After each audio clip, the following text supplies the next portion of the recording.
Hi, நான் உங்களில் ஒருத்திங்க. இன்றைக்கி நம்ம பார்க்க போகிறது ஒரு சூப்பர் சாம்பார் சாதம்ங்க.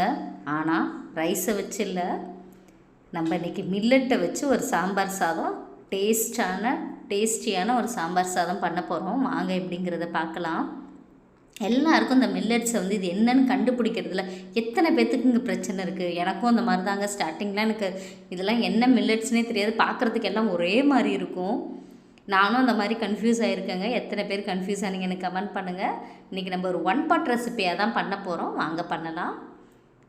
குக்கர் வச்சுக்கோங்க. எண்ணெய் ஊற்றிட்டு கருவேப்பிலை போட்டு தாளிச்சிக்கோங்க. நான் இன்றைக்கி சின்ன வெங்காயம் தான் எடுத்திருக்கேன். சாம்பார் சாதத்துக்கு நான் ஒரு 10 to 15 சின்ன வெங்காயம் எடுத்திருக்கேங்க. அதுக்கப்புறம் ஒரு 2 தக்காளி போட்டு கொஞ்சமாக மஞ்சத்தூள், சாம்பார் பொடிங்க. இதான் நான் காரத்துக்கு போட்டிருக்கேன். மிளகாத்தூள்லாம் நான் போடல காரத்துக்கு. அதுக்கப்புறம் நம்ம இன்றைக்கி எடுத்திருக்க அரிசி மில்லட் குதிரைவாளிங்க.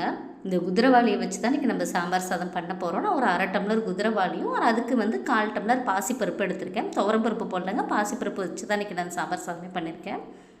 அப்புறம் நான் ஒரு 1/2 டம்ளருக்கு நான் 2 டம்ளர் தண்ணி ஊற்றிருக்கேங்க.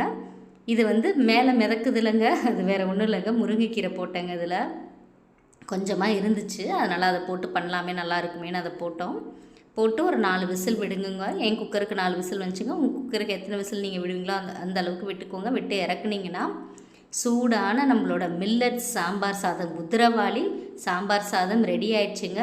டேஸ்ட்டு சும்மா அல்டிமேட்டுங்க. கண்டிப்பாக ட்ரை பண்ணிவிட்டு எனக்கு கமெண்ட் பண்ணுங்கள். வீடியோ பிடிச்சிருந்தா லைக் பண்ணுங்கள். மறக்காமல் என் சேனலை சப்ஸ்கிரைப் பண்ணுங்கள்.